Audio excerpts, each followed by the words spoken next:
Hello friends, इस video में हम पूर्वी घाट के बारे में जानेंगे। पूर्वी घाट जो है वो भारत के पूर्वी तट के समानांतर फैली हुई एक पर्वत श्रृंखला है जो ओडिशा से लेकर तमिलनाडु तक फैला हुआ है।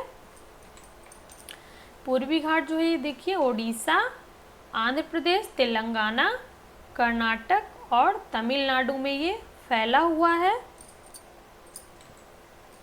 यहाँ पे देखिए ये गोदावरी, कृष्णा और कावेरी नदी जो है वो पश्चिमी घाट से निकलती है और यहाँ पे पूर्वी घाट को काटते हुए ये बंगाल की खाड़ी में गिर जाती है। और एक यहाँ पे है महानदी जो छत्तीसगढ़ से निकलती है और छत्तीसगढ़ से होते हुए ये उड़ीसा से होते हुए यहाँ पे बंगाल की खाड़ी में गिर जाती है।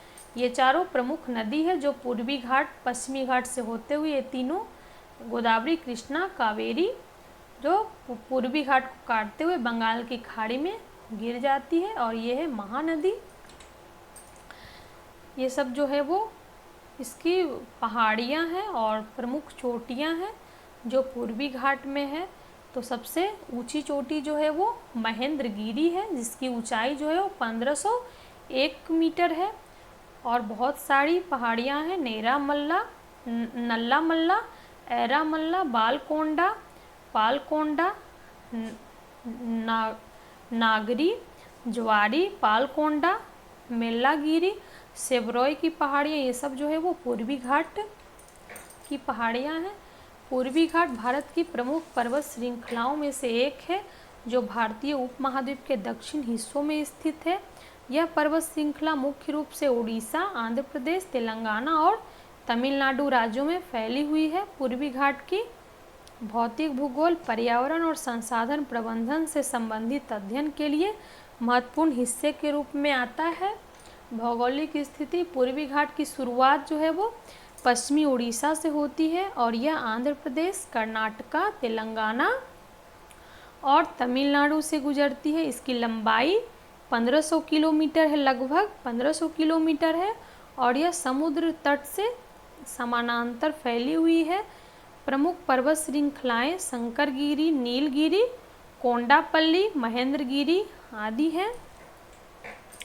भूगोल और संरचना, पूर्वी घाट एक प्राचीन पर्वत श्रृंखला है जो अत्यधिक क्षय और अपरदन का शिकार हो चुकी है। इस कारण यह पर्वत श्रृंखला पश्चिमी घाट से कम ऊंची है और टूटी फूटी है। पूर्वी घाट जो है वो पश्चिमी घाट के मुकाबले कम ऊंची है और टूटी फूटी है। इसकी में कई चोटियां हैं लेकिन इसकी ऊंचाई पश्चिमी घाट के मुकाबले कम होती है। यहाँ पर कई नदियाँ भी प्रवाहित होती है जैसे कृष्णा, गोदावरी और महानदी। जलवायु और वनस्पति, पूर्वी घाट का जलवायु क्षेत्रीय रूप से विविध है। यहाँ का तापमान औसतन उच्च रहता है और मानसून के दौरान अच्छी वर्षा होती है। पूर्वी घाट में विभिन्न प्रकार के वनस्पति पाए जाते हैं जिसमें उष्णकटिबंधीय वर्षा वन, उष्ण शुष्क वन और पर्वतीय वन शामिल हैं।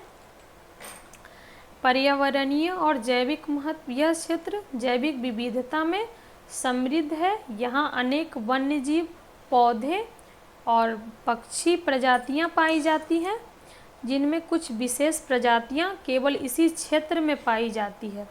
ये पूर्वी घाट जो है इसमें विशेष प्रकार की प्रजातियां जो है पंछी की वो इसमें पाई जाती है। पूर्वी घाट के जंगलों में हाथी, बाघ, तेंदुआ, काले भालू और अन्य कई प्रजातियां पाई जाती है। साथ ही यहाँ की नदियाँ और जल स्रोत पूरे क्षेत्र के पारिस्थितिकी तंत्र के लिए महत्वपूर्ण है।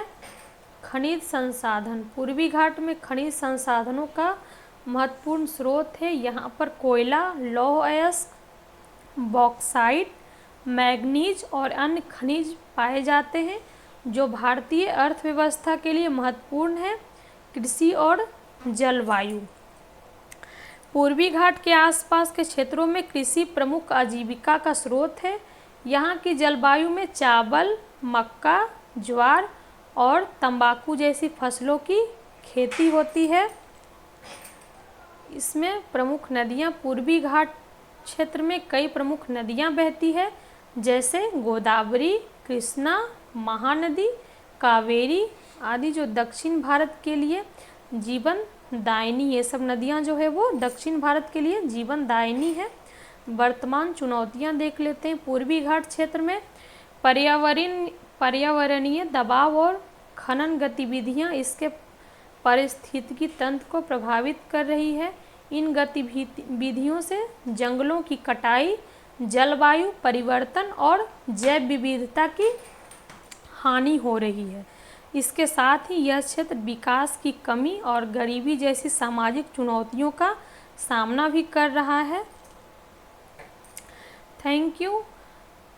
आज का वीडियो यहीं तक। अगला वीडियो हम किसी और टॉपिक पे लाएंगे। तब तक के लिए धन्यवाद।